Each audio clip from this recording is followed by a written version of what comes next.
谢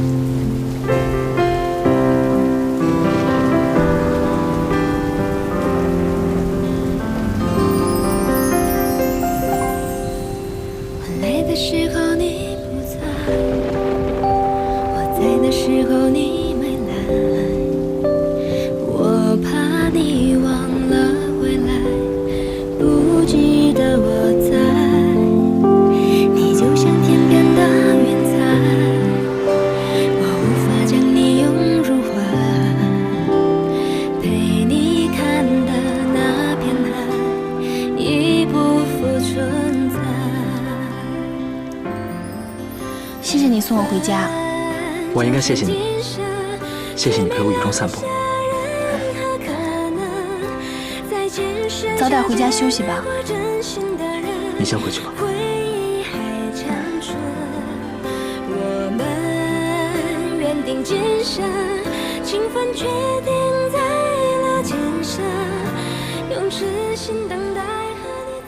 李欢，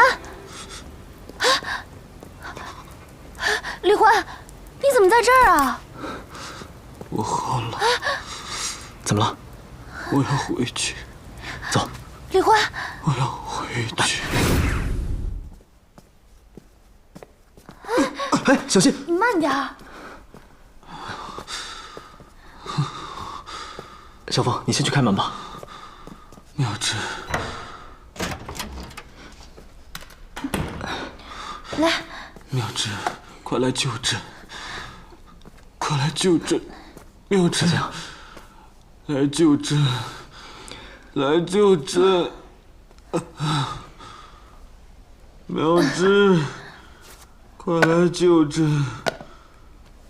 小凤，他到底是什么人啊？救朕！我表哥。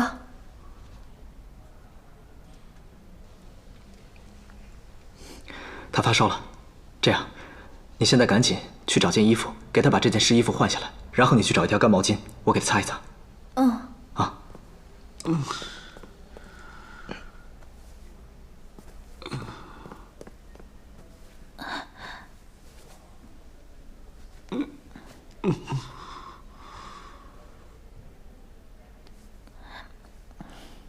哎，家里有感冒药吗？没有。这样，你去把这个毛巾给湿一下，然后给它放在头上。啊。朕要回宫，朕要回宫。迦叶，你这淫僧！来了。朕要杀了你！给我。哦，给他把被子盖上吧。嗯。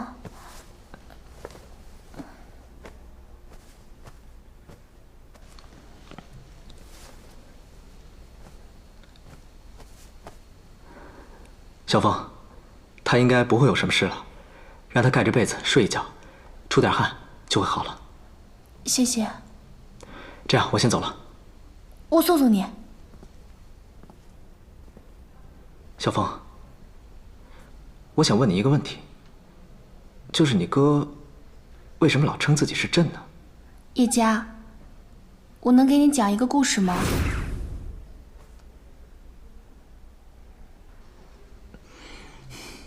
有一个女孩，自己出门去旅游，在到达莲花山大天坑的那个地方的时候，突然有一股龙卷风把她卷入其中，通过时光隧道，就回到了古代的皇宫中，稀里糊涂的就成为了皇上的妃子。但是女孩并不开心，因为皇上的几个妃子百般的陷害她。后来女孩得了一种怪病，皇上就将她送到了皇家的家庙去养病。在家庙中，女孩就遇到了一个和尚。那个和尚长得和你一样。在和尚的精心照顾下，女孩的病渐渐就康复了，并且也深深地爱上了和尚。于是这个女孩就给他做了一顿肉素斋，害和尚破了戒，尝尝我做的素斋。在一个雷雨交加的夜晚，女孩和和尚终于发生了肌肤之亲。后来，女孩告诉和尚，自己是从现代穿越到了古代。她很想回家。和尚曾在一本经书上看过有关多维宇宙的记载。他为了能让女孩回到现代，独自一个人去寻找通往现代的通道。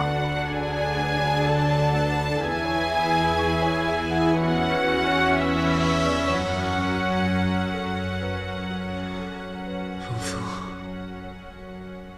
你在哪儿呢？正要找你算账，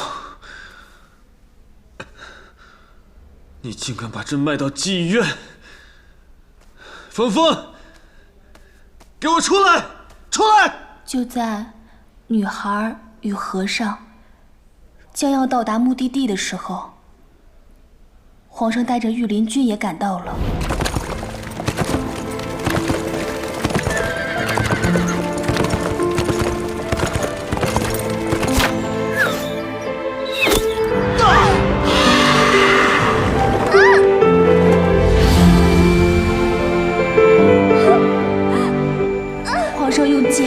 刺向了和尚的胸口，女孩似乎听到了和尚骨肉分裂的声音。突然间，天空乌云密布，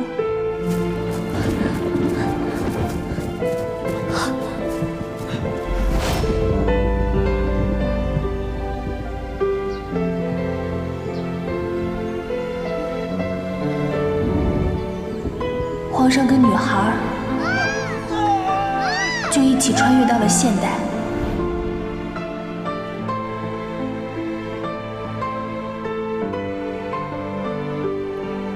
迦叶，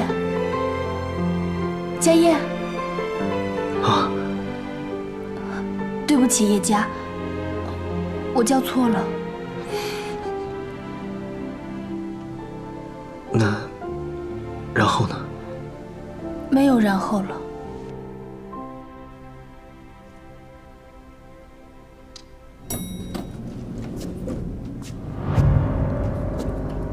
贱女人，你竟然把我卖到了妓院！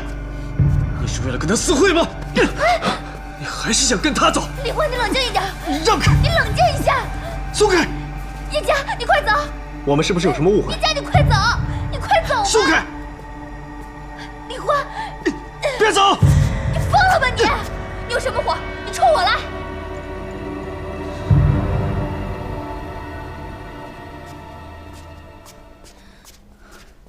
你现在赚钱了，自立了，我们互不相欠了。你是不是看到那个银僧就看我不顺眼？你这个水性杨花的贱女人，我就偏不让那个银僧得逞。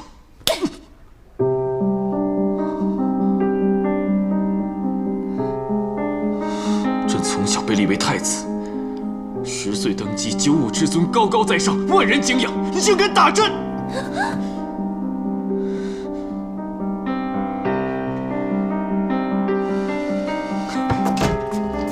你居然为了那个奸夫，在朕生病的时候打朕！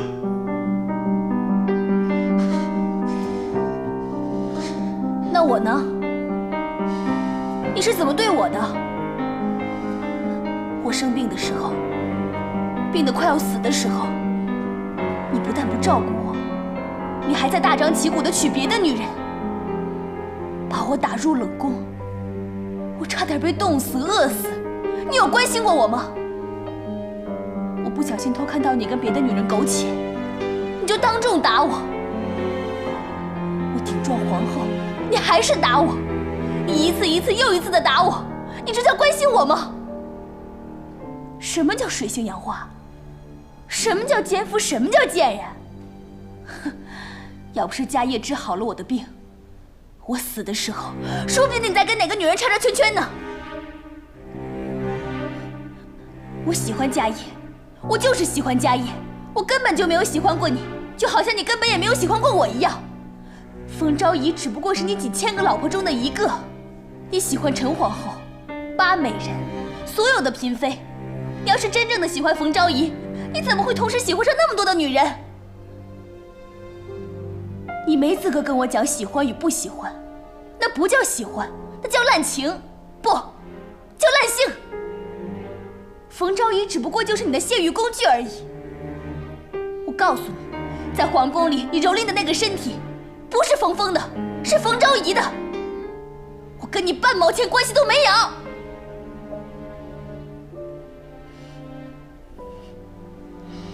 不可理喻。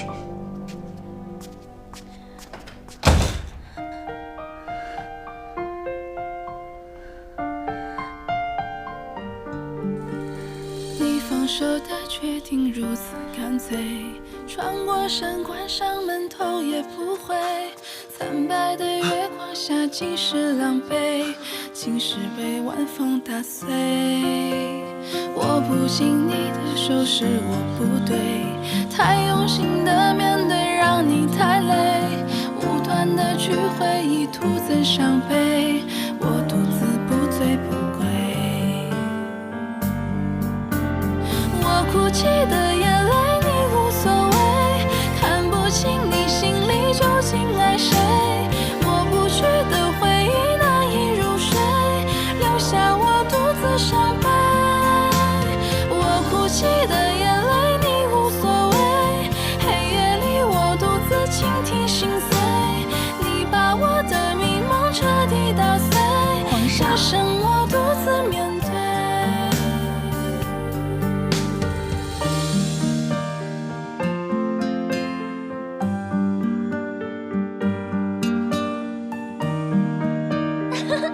皇上，握不紧你的手是我不对，太用